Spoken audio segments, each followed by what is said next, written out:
Right, let's dive straight into this explainer. Today, we're unpacking a truly fascinating set of philosophical sources that all point to one single profound idea. The quality of your life is determined largely by the quality of your attention. We tend to think of attention as just, focusing on a task, but the source material we're looking at today paints a much richer picture.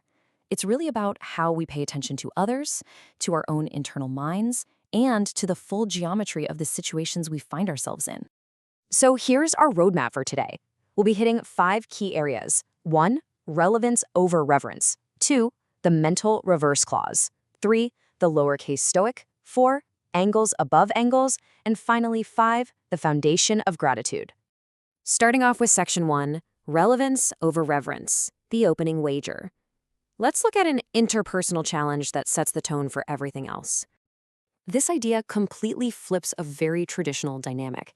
Think about the classic elder who enters a room and just naturally expects everyone to defer to their past achievements, right? Well, this wager asks us to flip that script. Instead of just demanding reverence, it asks us to be genuinely curious about what the younger generation carries. Share your hard-earned knowledge, absolutely, but stay hungry and eager to learn the new things, lo nuevo de ellos, that they bring to the table. The contrast here is actually pretty wild. Reverence is honestly kind of easy. It flows in one direction, it preserves a nice, comfortable distance, and frankly, it flatters everybody. But relevance? That's a whole different ballgame. It demands the humility to actually let new information change you. You have to step down off the pedestal, broadcast a little less, and listen a whole lot more. Which brings us to a huge question. Whether you're leading a military unit or a corporate team, you have to ask yourself, how well do you actually know the people around you? Because if you want relevance, that kind of knowledge isn't going to be found on a resume. Take this incredible story from the source material about Israeli Air Force Major Ran Ronan. He had a young pilot named Shmuel, who was incredibly brave but dangerously reckless.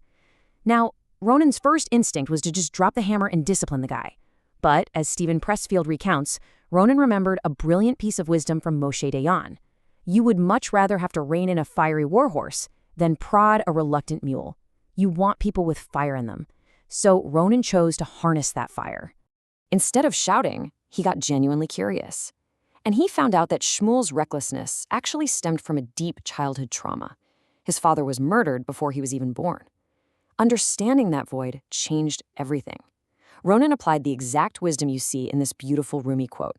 He literally traded the thunder of blind discipline for the rain of true, curious understanding. Moving on to section 2, the mental reverse clause, a mind that cannot be stopped. Let's turn inward and look at some brilliant Stoic preparation. Here's the thing about Stoics. They aren't walking around with blind optimism. They don't pretend obstacles aren't going to happen. Instead, they use what's called a mental reverse clause. Basically, they completely refuse to be caught without a backup plan. Before a problem even hits, their mind has already preloaded a positive alternative action.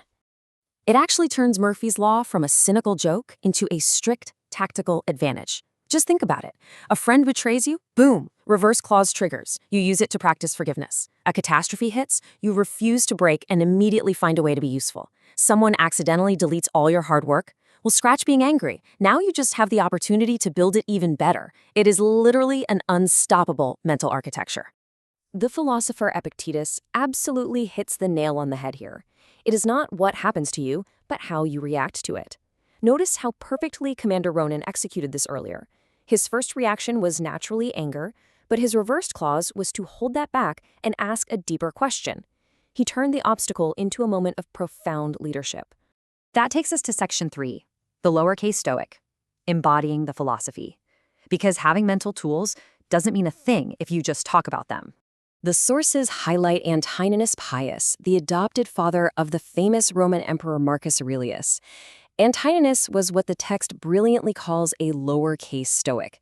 The guy left no writings, he didn't attend lectures, and he definitely didn't walk around bragging about his philosophical views. He simply taught a Roman emperor by living it, by being this quiet, self-sufficient, incredibly calm presence under pressure. The playwright David Mamet actually called the original Stoics just porch guys. I love that. They literally just hung out on a porch in Athens, talking with everyday people about how to be a bit better. Philosophy was meant to be a practice you inhabit, not a textbook you memorize. Don't talk about it, embody it. All right, section 4, angles above angles, seeing the whole table.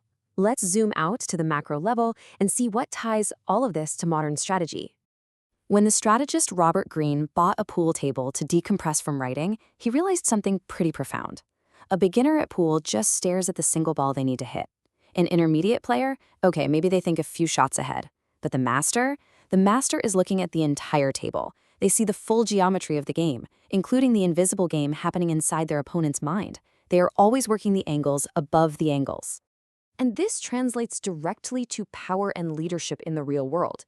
Napoleon had this famous advice about putting your iron hand inside a velvet glove. The force, the strategy, the boundaries, they are 100% real. But if you're truly working the angles, sheer force is never the very first thing you show. You manage appearances to set up the best possible position for the long game. And here's the huge danger of not seeing the whole table. Seneca warns us about hustlers who only play for immediate, quick gains. They get completely trapped by their own cleverness. They think they possess all these riches, but really, it's like saying you have a fever when in reality, the fever has you. If you are only ever looking at the one single shot right in front of your face, the fever definitely has you. Finally, we reach section 5, the foundation of gratitude. This is the absolute bedrock that makes this whole framework possible. To actually share your knowledge with the younger generation, or to effectively use that mental reverse clause without blowing up, you have to have gratitude. Without it, you end up doing exactly what Lem Hubbard describes here, burying hatchets alive. When you hold a grudge right beneath the surface, you aren't fixing the injury, you're just suppressing it. Gratitude is the antidote. It allows you to genuinely dissolve the anger rather than just hiding it. So, pulling it all together, the argument here is remarkably coherent. The quality of your life really is dictated by these 4 types of attention. Attention to the fire in others, attention to preparing your own mind for setbacks, attention to actually living your beliefs instead of just talking about them, and attention to the wider strategic geometry of your life.